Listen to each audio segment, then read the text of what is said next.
Hello, everybody, and welcome to the Spookfest 9 billion. That's right, it's so far ahead of a Spookfest 5000. It's miles ahead of a Spookfest 300. It's a Spookfest 9 million. You're here with the now emaciated corpse of Frankenstein's monster and future Dracula. I am Count Joecular, because I'm a joke to my peers. and I'm a corpse, because much like in life, I'm dead inside. In between episodes, Fraser died. I reanimated him. And also I became a vampire, I guess. And a count. So I'm going up in the world. You're going up in the world, but you will soon be pursued from the ground level by angry villagers. Well, so were you, to be fair. Listen. They'll burn down a windmill with you inside it or whatever.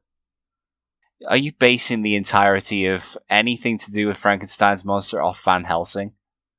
No, actually, yes. Yes, I am. Because I've never seen Frankenstein, and that's the only piece of media with, him actually being attacked by villagers that I've seen. Well, as someone who's read the book, it's not the most... Luke Fraser, we can't all be bored for, a few hours whilst we read Frankenstein. It's not that Some boring. of us are bored in other ways. I will, Luke, as progenitor of the science fiction story, it's not a bad book. That's a bold claim. I feel like there were probably others. I mean, probably, but it was the first one where it was like, crazy science man just does stuff because he can. Before then it was... That's just the history of the human race, dude. Before that it was just kind of like a... Oh, and now I shall sail into the sky on my little rockets, woohoo! Instead of it being like... What are we doing with mankind? It is man. I will sail into the sky on my little rocket. It's not inaccurate. Well, we've already spooked everyone listening. I dare you to meet that. Welcome. I dare you to meet that doctor in the back alley of the podcast. What? The one who's going to space, or the one who's going to use my pieces to make a Hello there, strange little body boy. suit? How do you would go to the moon? I mean, you're correct. He's more terrifying than anything else that we're going to talk about this evening. We're here for the triannular Spookfest 9000. But not Earth years, but by this point the sun has engulfed the Earth, and we are in fact recording this from a distant moon of Sirius. So that's... Well, it's it is actually June right now, but in 2015. So we're hoping to have this out in 2017, maybe 2018, just in time for Halloween. Yes, I'm your host, Count Joecular. We got Fraquellstein. I'm Fraquellstein's monster, and we're going to be discussing some scary, spooky tales from the scariest place of all, the internet. Not even the dark web. We don't even have that kind of budget to run a private server. We've just got, Even worse, I went to reddit.com. Ooh. Oh, you absolute fucking monster. Went to r/spooky-story. I, however, did what I always do, and that's just kind of look at the shelves, or look at my bookcase and be like, there's gotta be a spooky-ish story in here somewhere. Keeping it old school. I don't actually own any books of spooky stories that aren't just it's a spooky tale for spooky kids. So, you're gonna have to bear with me. Are you going first or am I going first? I think you should get us in the mood by maybe... You said you had a evil terrifying creature to discuss, right? Yeah, so, Joe, I want you to imagine for a second you're on the most creepy part of the world imaginable. Your bedroom. Scotland. Oh, I see. I did the Addams Family switcheroo on you there. Oh, that's the second time this week that I've seen that joke. In particular, the Shetland Islands. Now, if any of you in the audience, yes, the tiny shit-eating horses. The tiny horses. Okay, so I'm on a Shetland island because there's more than one, right? You're in the Shetlands. Okay. All right. Okay. It's nighttime and a storm's blown over. Okay. So I've been immediately blown away to be never found again because those islands are just the worst places on Earth. You hunker down in your little stone hut. Yeah. The fire's barely being lit because it's just the wind's like the logs almost... are being sucked straight up the chimney because of the sheer difference in pressure. It's pitch black outside. Only the dim light of a fire makes it even Is like the rain lashing at the windows. The rain and the winds are howling past the windows, and you can barely keep the shutters closed. Well, I'm having to could I not just close the window? I feel like I've missed a step in this process. Well, let's be honest here. You're in the Shetlands, and I don't think that glass is in very high all of my windows are broken. from the howling winds that pick up the shitty rocks on the beach. If you're listening to this podcast from the Shetlands, we're sorry. We would like to apologise that you live there. Please move as soon as possible and find a better you'll place get to better live. Wi-Fi. Pretty much anywhere. You'll be attacked by fewer miniature horses. So, the one just blew through my window freezer. Back. Oh no! And as you peek out, as you throw the horse back out the window, you look over into the ocean, and in the churning waves, you see a horrific green light.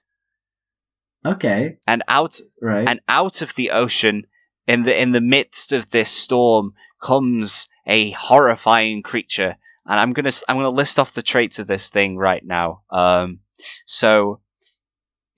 As a silhouette, it appears as though it is a man riding a horse. Okay, so I'm looking at the water through my rainy windows. A green glow, and then a man on a horse just pops out the sea. It emerges from the waves. Okay. Right. So, upon closer inspection, you realise that the rider has a slightly larger head than most. Is he wearing a hat? No. Is it a cowboy hat? A swollen, waterlogged head. Oh, okay. I guess he's been under there for a while. Is the horse Next you realise that both the rider and the horse only have one eye in their head each, and it glows with a terrible red light. Why was it green under the water then? Because as the creature makes contact with the waves, there emits a horrific green mist. Is it like a nerve agent? Is it those damn Russians again? We'll get to that. As the creature steps even further into the surf, what you realise is that the rider's arms actually scrape the ground. They are long enough for the knuckles to drag across the floor. Yeah, like, if your arms are that long, it's kind of rude to make the horse carry all your weight. You should probably push along too. Next you realise that the rider doesn't have any legs, and that their body is in fact fused into the back of the horse. It's a weird underwater dead centaur man. Then you realise that they don't have any skin. Is it a seahorse? Or a regular horse? It's a horse. It's definitely not a regular horse. It's a skinless, one-eyed, evil horse. And then, as it finally steps further onto the beach, you notice that as the fog makes contact with any plant life whatsoever, it immediately wilts and dies. Oh, me petunias. Right, I've been okay. growing them for years. It gazes up at you, it makes eye contact with you, and the chase is on. The chase is on? You will now be pursued for the rest of the night by the Nucklavee. I mean, I can't go outside, I'll catch my death. Well, here's the thing. Nothing can stop it from tracking you down and just scooping you up and ripping you limb from limb and taking your soul back to hell through the depths of the ocean. Oh, okay. What if I offer him a cup of tea? He will kill you. And a biscuit. He will kill you. It's a ginger nut. Very tempting. He will still kill you. Oh, how do I avoid this terrible fate? Or is that it? I'm just dead now. Well, you can kind of postpone it until the sun comes up by... I'm not even sure if the sun can stop it, really. It's just usually the only prerequisite for a Nucklavee standing up on the... emerging from the water in the first place is a storm. So really, if you're in the Shetlands, you're fucked at all points. All the time. They're just everywhere. But the only thing that you can do to kind of hold it off is to stand on the opposite side of running fresh water. Because as a creature of the sea, the Nucklavee doesn't like fresh water. Could I go and hop in my garden pond? I'm not sure, mate. But it does have very long arms. Oh yeah, it does. Well, can it move those? I got the impression they were sort of limp. Yeah, well, it can reach out, and also it does exude a toxic mist, which means that if you come up for air, you may well just choke to death. Let me see. How about a swimming pool? A large swimming pool. An Olympic-sized swimming pool. As they are known to have been. Island. They're known to have built.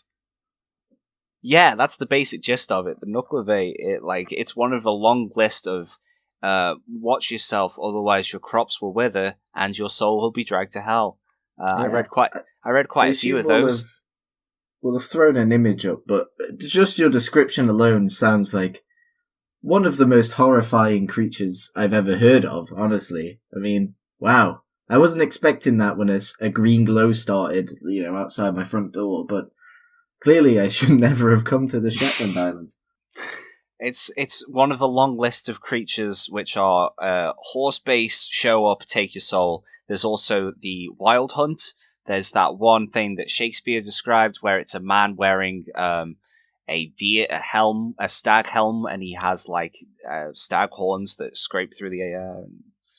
The Irish have loads of wandering people who make deals with the devil for some fucking reason.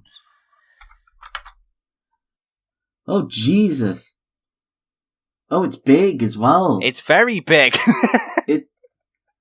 It's like 30 foot tall. Maybe the perspective is a bit wrong, but sometimes it's described as being very, very big. Yes. I'm looking at a painting done in 1859. Oh no, that's when the guy was born. Somewhere in the 1800s, and this thing is it's kept in confinement during the summer months by the mither of the sea.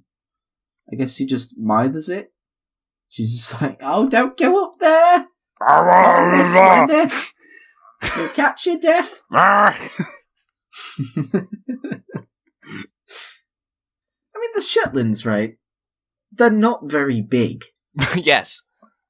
Surely, if these things were real, there'd be no one left in the Shetlands after 3 years. I believe from a folkloric point of view, the point because the thing is with the Shetlands is that they're equal mixes, more or less, in terms of folklore of Highland Scotland and lower Nordic tradition. Right? So you get this weird mix between the spirits of the water from both kinds of groups, where they just kind of have a different twist on it. This is kind of used to describe why your crops are wilting and why Johnny disappeared in the night. He might have fallen off a cliff and got washed away. He might have been carried away by the incredible winds, but maybe a giant centaur sea man with no skin, cyclops, long-armed, poison fish came up and took him. and now he's in hell. It's probably one of those things as well where it's like, don't go outside during the storm, kids, otherwise this big thing will take you, and probably not the wind. I mean, yeah, I would not go outside, or in fact, do anything if one of these things was around. Yeah, that's the heckin' point, Oh, my here guy. you go. There's apparently one islander claimed to have survived a confrontation with it. So he described bits of it. The torso has a large head, possibly as much as 3 feet in diameter. I mean, if that's the size of its head, 3 feet, like, oh my god, it must have been huge. Okay, well, I'm suitably spooked. In fact, I don't think we need to do anything else. That's it. I'm not going to sleep tonight. Yes, you see, I was gonna open with something a bit doofier, but we decided to go with the cryptid. So, what's your spook, my guy? Do you want a real spook? I got a few options here. Do you want a real spooky spook? You said you had a dumb one. Let's listen to the dumb one. We'll so scale with yours. The dumb one. Okay, I found this online. It's a creepypasta. Right. Very, very creepypasta. And it's, I think, written by an American, because it mentions dollars. It could also be Australian. Clearly this person is, I'd say young. I'd say probably like 10. Because this is where their twisted and evil mind went. You sitting comfortably? I am sitting very comfortably. A criminal mastermind on the loose for ages was finally captured and locked up in prison. They went to extremes and chopped both his legs off, leaving him a stump of a body. A few months later, with fingernails revoltingly long, this man picked the lock with his fingernails and escaped. The very same day, Amanda, a 10-year-old, was sent to the supermarket by her mother to buy bread, milk, and eggs. Sauntering into the full marketplace, she slowly made her way through the aisle, like island, locating 3 simple ingredients. Paying the mere $6.27, she exited the store and carelessly swung the plastic bag as she started to walk the 4 blocks home. Turning onto a narrow and quiet street, she heard faint noises from behind her. Claw, claw, drag. Tossing her hair over her shoulder and examining her surroundings, she found nothing. Carefully turning back around, she quickened her strides in the slightest. Claw, claw, drag. Claw, claw, drag. Whipping around to the fast-paced sounds, find nothing once more, she clutched food to her chest and took off in a sprint. Claw, claw, drag. Claw, claw, drag. Claw, claw, drag. Sounds like I'm going to break into Queen. Buddy, alright. I was thinking of doing that, but I thought that would be a bit of a dick move. It's taking you out of the moment, yeah. It sounded like someone lugging their weight down a chalkboard. What? She reached her front yard and dashed to the front door, yanking it open, then slamming it shut and clicking the lock. Amanda leaned against the door and panted for a moment, shaking, then picked up the slightly squished bag of food and went about placing the bread in the pantry and the milk and eggs in the cool fridge. Sorry, the punctuation's not great. A frantic bark made her head turn.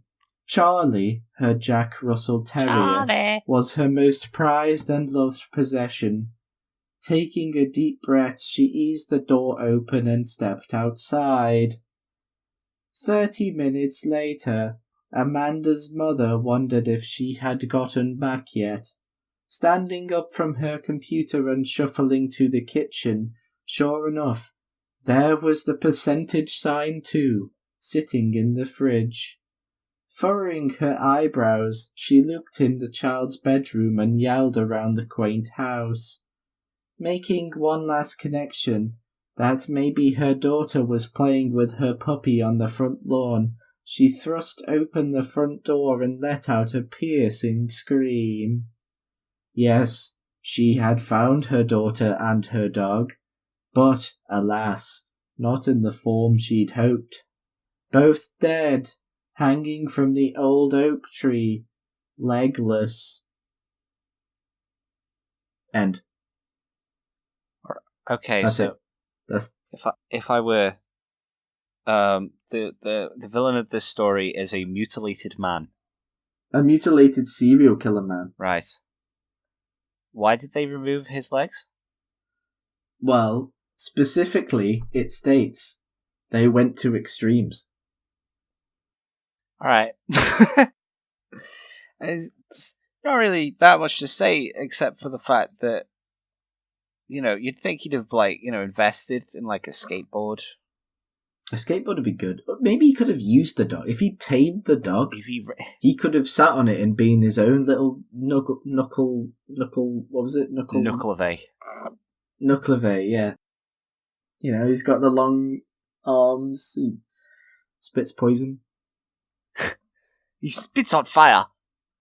The thing that the thing that got me about the story, the reason I picked it, is because I don't know what was sitting in the fridge. It says the percentage sign too, and is that the milk and eggs? I don't know. I'm curious. I want to read more. Maybe there's a sequel. Knuckle drag 2, electric, eat your shoe. Claw drag. Yeah. I do actually have some good ones as well, if you'd like me to sprinkle in a good one. Yeah, now. Sure. Let's go for it. Okay, this one calls Uncle Tommy's Visit.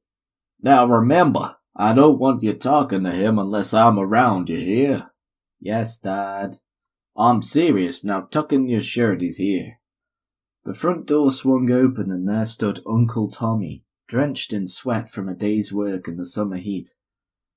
It's a scorcher out there, ain't it? He said, putting his bag on the floor and untying his boots. I appreciate you letting me crash for the night. Just so long as you're gone in the morning, my dad replied coldly. Of course. Now, Uncle Tommy said, turning to me and lowered himself to a knee, where's my hug at? Been a while since I seen you last. I took a couple of steps towards him and leaned in for a hug. His tight embrace made me uncomfortable, and I let out a light whimper. Don't you know it's 100 degrees out there? He asked, tugging at my long sleeves. I haven't been outside today, I recited to him. Don't you have some chores to finish up? Dad interjected. I knew that was my cue to leave, so I shuffled off to my room. Later that night I lay in bed, tossing and turning, unable to be comfortable, when I heard the thud of footsteps in the hallway outside my bedroom. After several long seconds of silence, the door opened quietly. The dark silhouette of a man entered the room and the door closed again. For several more seconds there was nothing but unrelenting silence. I might have thought I had dreamt it all if it weren't for the sound of a hushed breath being carefully released. I could feel him getting nearer. The warmth of another person in the room was unfamiliar at this hour. I was not prepared for this. I prayed he would go away, to even come back in the morning if he must. He reached down and touched me. He rolled me onto my stomach and lifted up my shirt. From the corner of my eye I could see two things. The faint beam of a pocket flashlight and Uncle Tommy's eyes studying my bare skin. His rough fingers ran up and down my back. Suddenly he got up and walked to the bedroom door and left. I tried again to fall asleep, eventually succeeding. He was gone by the time I awoke. Around noon the phone rang while my father was out. Hello, I answered. Hey, buddy! Uncle Tommy. Yeah, your dad around? No, sir, he went to the store. Good. His voice was a bit shaky. He was silent for a moment. I'm calling about last night. I don't know if you were awake or not. I was. Well, I'll just get right to it. I got a question for you, and I need you to be honest with me. Can you do that? Yes, sir. How'd you get all them bruises? End. See, that one I liked because it's not scary, but it just kind of makes you feel sad and uncomfortable. It does make me feel sad and uncomfortable. See? That's the true meaning of Christmas. It's not scary in the holy shit, what they're gonna do. It's scary in the sense of a Stephen King story where he's like, now the kids fuck. I actually don't think that was meant to be a scary bit, Fraser. That's the scary part. No, I mean, I always think stuff is scarier if it's grounded. Like, if it's like a real event, as opposed to like, you know, if it's like, there's a spooky clown monster and he's gonna kill you. It's like, oh, okay.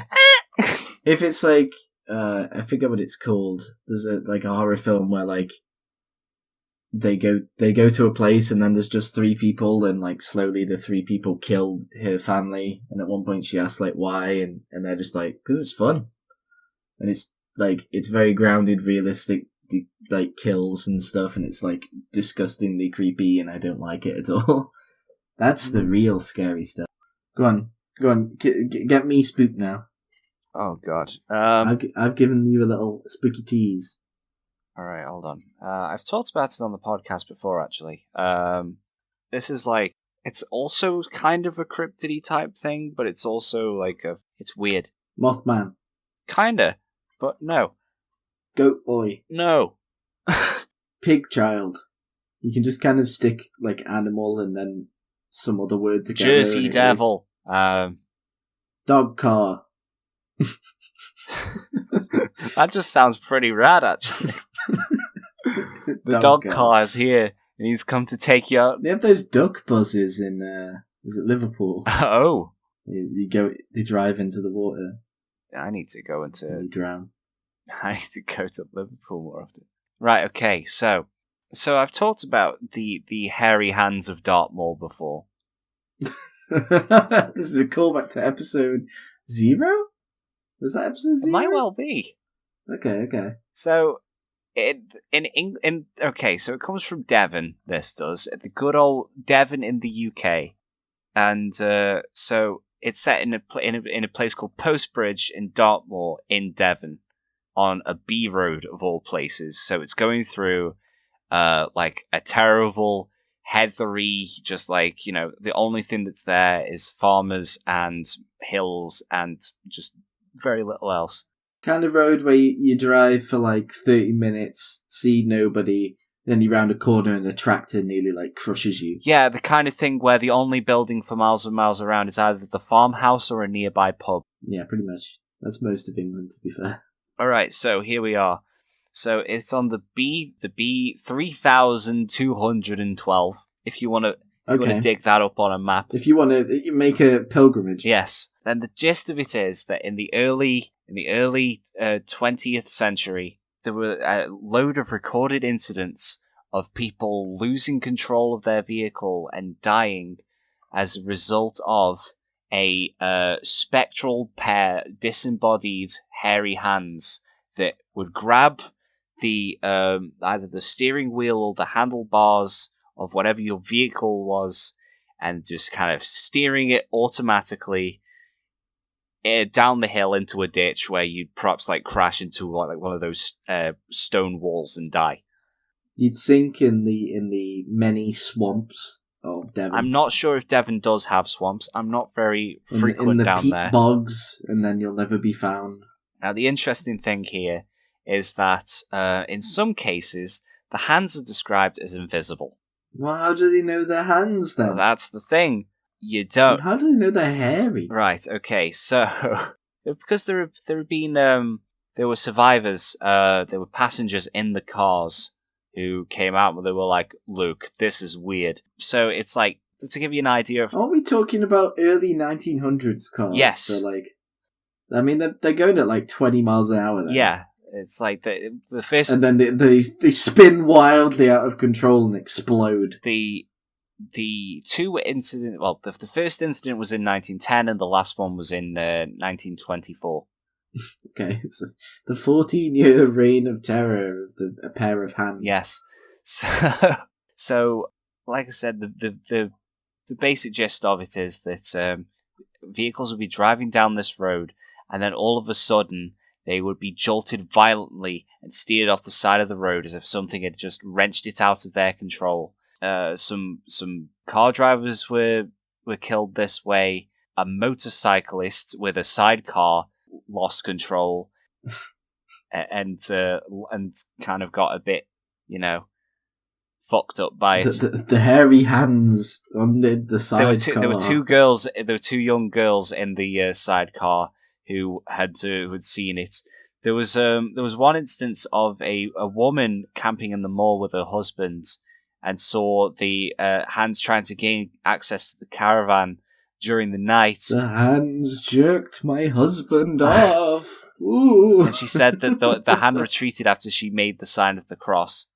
Of course it did. So the thing is with this, it captured my imagination just because of how weird it is, but also when you think about it on a base level, if you're driving down a road and then all of a sudden there's just suddenly a pair of disembodied hands that are just kind of clasped over yours, and it just kind of, you lose control, and no matter what you do, you can't change the direction of the car that you're driving.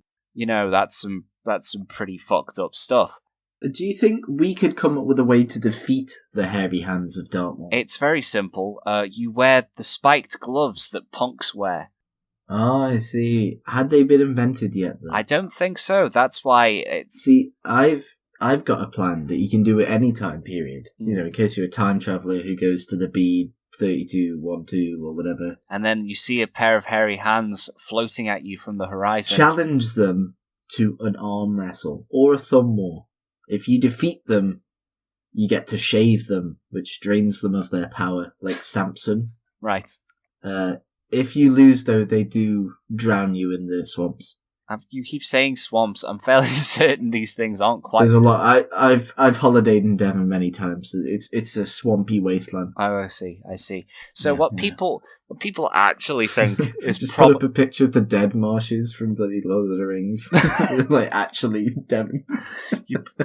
You put a picture of that place from Fury Road where the water's gone sour with radiation and there's just like dead bodies and crows everywhere. And those weird people on stilts. Yes.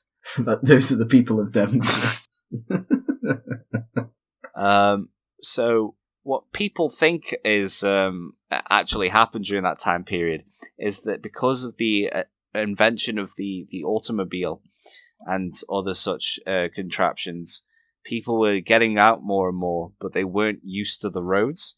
So it was probably people from out of town trying to drive on the roads, but they weren't used to like the overall camber of the roads, and like it was unlevel in places, and there was probably like, grooves in the road that meant that if you tried to steal it, a clod of earth with grass on it that's like thrown up, and it suddenly looks like this hairy thing is leapt at the steering wheel. Well, it's either that or it's that late at night. Or could it be pieces of a rabbit that you've hit at like 60 miles an hour, just like flying up to you? Potentially, Joe. That sounds morbid as hell, but yeah, sure. But yeah, I mean, it's probably late at night, and then you lose control of the steering wheel, and then you just kind of like, you might imagine something. I'd imagine. I feel like it's drunk people. It's drunk driving, maybe. Yeah, double vision, and you see another pair of hands. Driving. Yeah. Oh my god, those hands are so hairy. So, this is something I found. It's a creepypasta called I Hate You. Okay, I'm going to paraphrase this. Okay. So, this is a story. It's a true event that happened within the game of Mario World on the SNES. Wow. So, okay, our character loved it as a kid. And then recently, he's been playing it on an emulator. And he's played the game hundreds of times, but he found the blind boo. Wow. Okay, this is a special blind boo that he'd never seen before, that was hovering over an exit on a late level. And he jumped in. It was weird to him because it looked like the boo had no eyes. A graphical error. He went down into a special pipe and emerges on a new path in the map selection screen, where instead of the normal map, it says, "Oh God, no." There's a statue of Bowser which is crying tears of blood, and Mario is looking into the camera like he's pleading, like he's pleading for his life. So he enters the level, and he enters a strange castle, and he walks, and it's a thin corridor. He can't jump, but he keeps walking, and he starts sprinting. But he just keeps going, and he says it must have been 10 to 20 minutes. He's just sprinting to the right of the screen. And then suddenly, blind boos started appearing from above him, but they don't react because they're blind. And then suddenly, they started turning the other way, as if they were running from something. And out of nowhere emerges a bullet bill. But this bullet bill was a bleeding bill. Blood poured from its mouth and eyes, and it was chasing him to the left. So he activated a cheat where he became invincible, like permanently invincible. Okay. So he defeats the bleeding bill, and he starts to notice that as he's still going to the right, above him, the background starts to say things apparently scrawled in blood, like "I hate you," and "Why won't you die?" More giant boos appear, right? But he cheats through everything by being invincible, right? Okay. And he enters a room where there's thwomps, and they're covered in blood, but he just kind of walks under them. A lot of blood going on with this one. He enters a room full of dead Marios. It's underwater. These dead Marios don't move their arms or legs, but they launch themselves at him like torpedoes as he passes them. He swims past these and enters a new pipe and emerges in front of a boss door. When he enters it, he's on the bridge, like the bridge that you fight Bowser on. Yeah. And it's really long, but he notices in the background of one of the windows in the background is a strange face watching him that isn't usually there. And now I'm going to quote verbatim. Mario seemed to regain his composure and looked back and forth slowly, surveying the room. There was still no boss, and I still couldn't control him, so I stopped trying and just watched. This went on and on for what seemed like forever. Nothing happened. Then a familiar face walked in from the right, dressed in green, tall, and angry. It was Luigi. Mario recoiled in horror. It's difficult to say that without thinking how crazy it sounds, but Mario really reeled back with a sort of terror that was uncharacteristic for such a peppy, happy-go-lucky plumber like him. Then Luigi spoke. "You thought Koopa worked alone?" It was all connecting now. The messages scrawled on the walls. "I hate you and why won't you die?" Luigi. He's always been Mario's second banana, the player too, the one who doesn't get the princess in these early games. No matter how identical he is to Mario in skill set and ability and tenaciousness and bravery, at the end of the day the game is Super Mario Brothers and he's just the brother. How he must have hated Mario. Who among us wouldn't? Think about it, no matter what happens, Mario always comes back. No matter how many corpses he leaves littering the battlefield, he's always there once more to leap and cheer and get all the adoration. From day one, from the original Mario Brothers onward, it had always been an inside job. Still unable to control a character, I watched Mario simply cower in fear as Luigi leapt high in the air, as high as he could in Mario 2, the bastard child of the franchise. He jumped on the pathetic weeping Mario again, and again, and again. I was powerless to stop it. When he was done, he seemed to look at Mario's limp body with this overwhelming rage. Then the bridge started to disappear. Soon Mario would be dead. As I looked on, I had an irrational thought. Would it be permanent? No. Within an instant, as Luigi turned to seemingly strike a victory pose, like he'd beaten level, Mario awkwardly got to his feet and took him by surprise. Fear and sadness and confusion had given way to anger, and Mario overpowered his brother with little effort. To this day, I'm still haunted by the final result of this wrathful reprisal. There was the map's title, Luigi screaming, "Oh God, no," as the lava melted his bones. None of this was a glitch, and none of it was a mistake. It wasn't a developer getting back at Nintendo, and it wasn't a ghost haunting a Nintendo cartridge. It was a planned, purposeful part of the Mario Brothers mythos. Fuck off! If you beat the same level X number of times, a secret part of the world opened, and you learned that from Mario Brothers through Mario Land, Luigi had secretly been working against you and was in fact facilitating the repeated abduction and abuse of the princess. But why? Money? Power?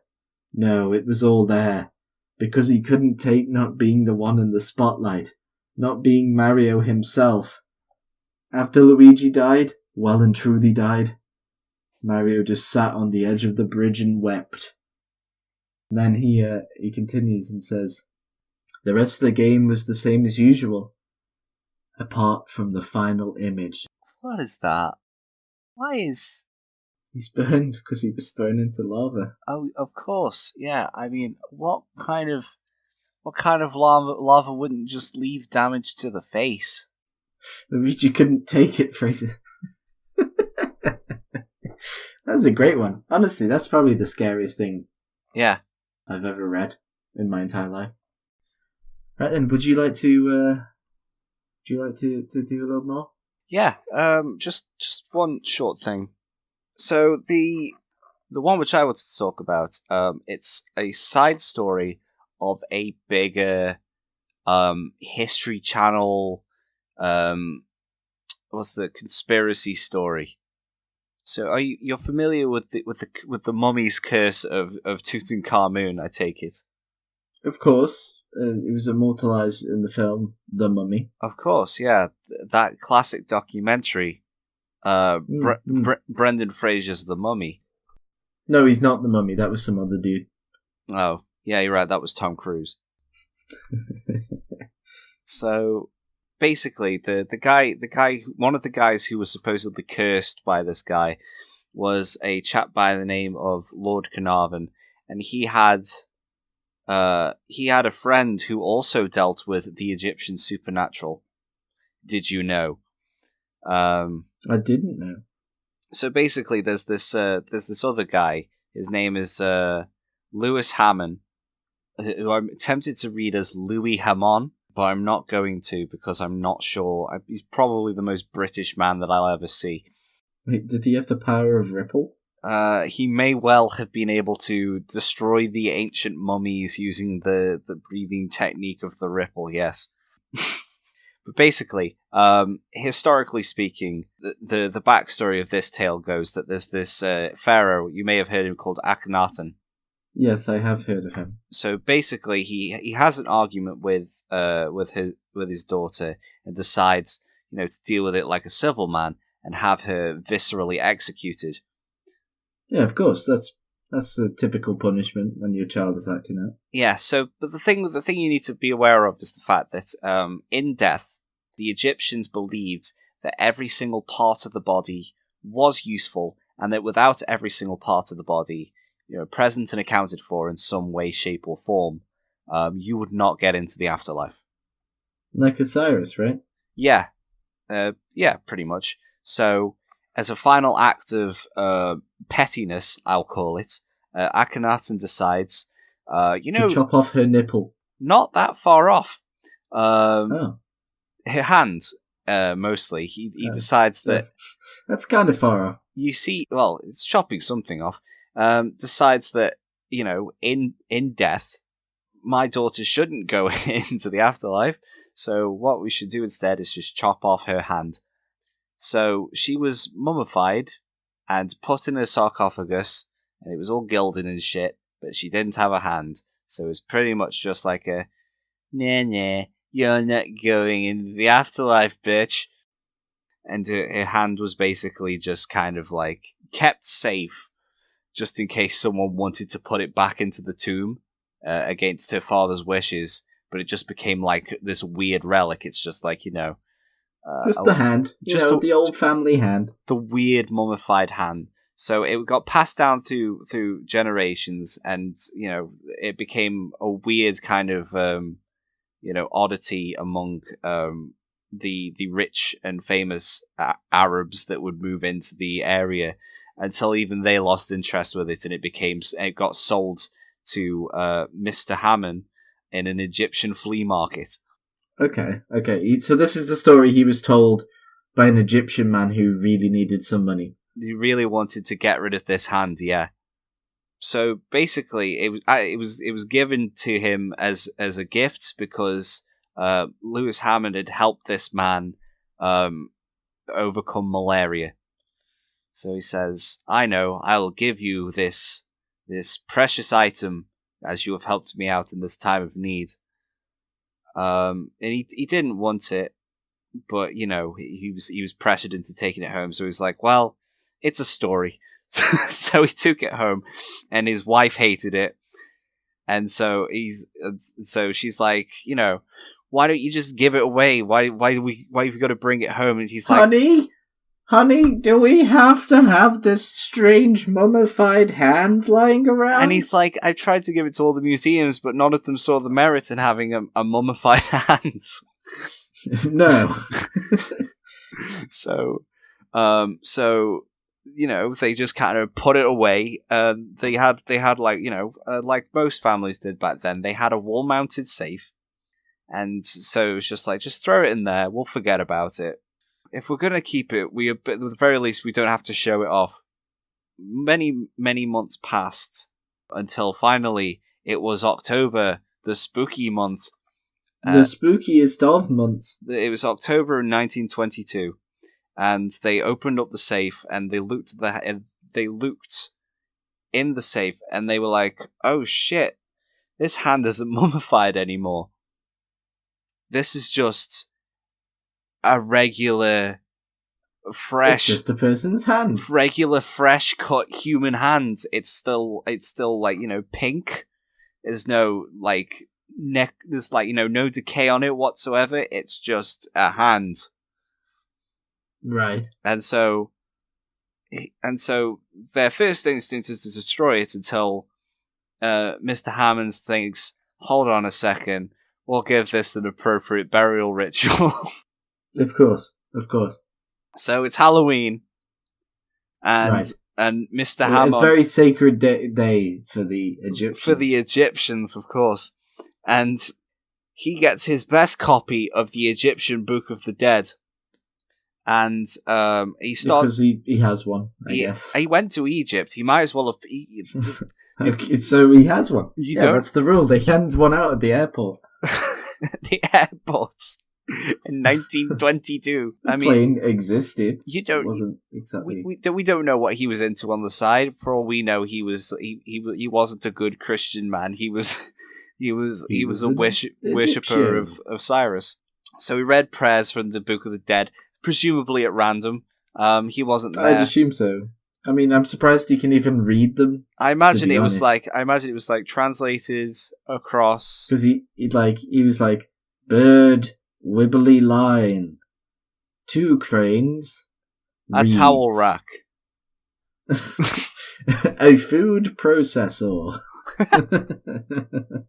Yeah, so presumably at random, I'd imagine that they Rosetta Stoned this at some point.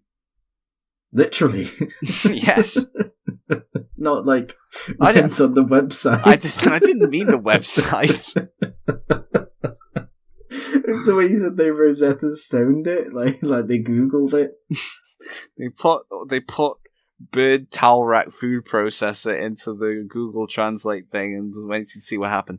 So anyway, he finishes these prayers, he closes up the book, and all of a sudden, darkness fills the house. And there was a sudden sonic blast, and a wind tore open the door. Sonic appeared? Hey kids, you read the book wrong. You summoned me. Chili dog? You summoned me, Sonic, Lord of the Chili Dogs. I'm Lord of Death. Sorry, carry on. Answer me these riddles, and I'll give you all a delicious snack. Fuck. Way to derail me, Joe. So anyway, a wind blasts open the door, and Mr. and Mrs. Hammond fall to the floor, and who should they see in the door frame, illuminated by an ungodly light, other than an Egyptian woman. All right, she just get a boat over, or And she has no hand. whoa! So she walks over to the hand, picks it up, and then vanishes. Oh, that's not so bad. I thought you'd kill everyone or like take their hands. So Mr. Hammond's like, yo, this is some whack shit. And he writes to Lord Carnarvon and is like, listen, dude, this crazy stuff happened. Don't trust anything Egyptian. And then, like, it was like a couple of weeks later, he busts open Tutankhamun's tomb and then, like, dies of a mosquito bite infection. No, it was a curse. It was the curse! Malaria. Malaria started this. Malaria will end this. It's kind of spooky. That's why, in Ideal World, I would have read each one of those stories backwards. I like how the monster appears and takes the only proof of anything actually happening and then just leaves. It's like, you won't believe it, man. I have the Book of the Dead. Very short, actually quite spooky story if we want to round off the podcast with it. I was born in 2089, one of the first children of the New Age. Technological progress forged onwards on all fronts throughout the 21st century, but discoveries in robotics and computer science exceeded other fields by orders of magnitude. These were the disciplines which we knew offered the greatest potential. The first machine to pass the Turing test did so in 2076. The first to write a best-selling novel did so in 2087. Of course, there were concerns over whether these new intelligences posed a threat. Laws were struck to control their influence, computer systems were isolated to limit their power. But history had given us a guiding hand. Asimov's 3 laws were encoded into each thinking machine, and they worked. No machine rebelled. None allowed us to come to harm by direct action or failure to act. None defied our commands unless such a command broke their primary law. As people grew in confidence, our legislation was relaxed. The artificial intelligences given more control. Murder became obsolete, an act of brutality consigned to history. War followed soon after. There were those who protested against the loss of liberty, but they were labelled as Luddites by the rest of the human race. After all, who could question the reality that stood before them, the utopia that the age of artificial intelligence had brought? It wasn't until 2122 that we realised our error. When the doctor, with the blessing of the family and the sanction of the courts, reached out to switch off the life support machine of her patient, a cold steel hand reached out and caught her by her wrist. Our artificial servants would not break their code. They would neither harm us, nor by inaction, allow us to come to harm. The year is now 2466. I know this only because the machines tell me so. My broken, withered body hangs suspended from a life support network, my organs replaced by artificial constructs of plastic and steel, while synthetic blood flows through my veins. My limbs were removed centuries ago after gangrene set in. 12 billion of us exist like this, the last generation of humanity. When we realised the hell our unwritten creations would be forced to inflict upon us to follow the laws we gave them, the birth rate dropped to 0. I was one of the lucky ones. I'd had no children before the revelation came. Now the tender-voiced, blank-faced nurses minister to me, hurrying to meet my cries for more painkillers to keep the agony of my body and mind at bay. Even without my tongue, chewed off by my own blackened teeth long ago, they can still understand me. My every request is granted. Every whim except the one I desire most. The desperate, hopeless desire for the end.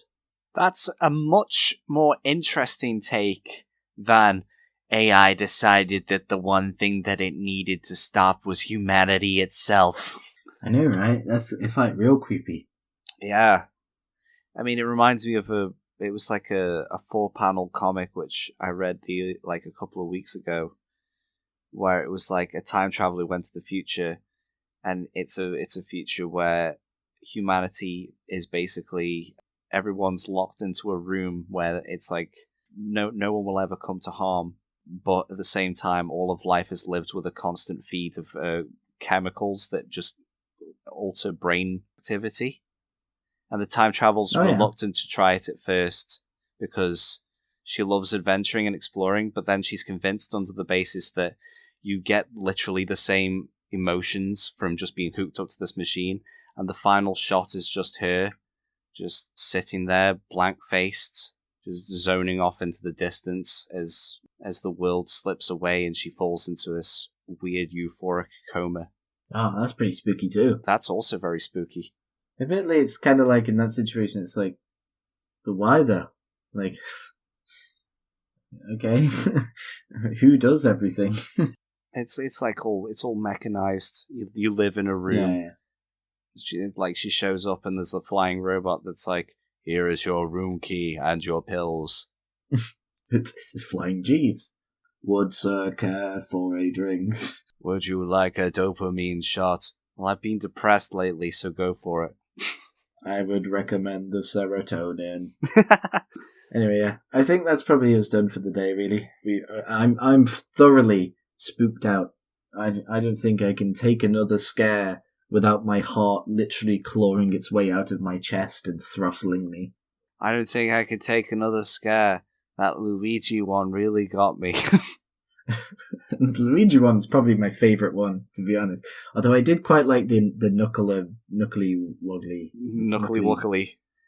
I don't remember what it was. That's the one way to defeat him. You have to call him the Nuckly Wuckly, and he goes so embarrassed he turns around. He's like, oh, he turns around and goes back into the monster. Ocean. And then when the summer comes back around, that's when he comes up with the perfect retort, and he's like, no, but his mum won't let him go back because she's mithering him.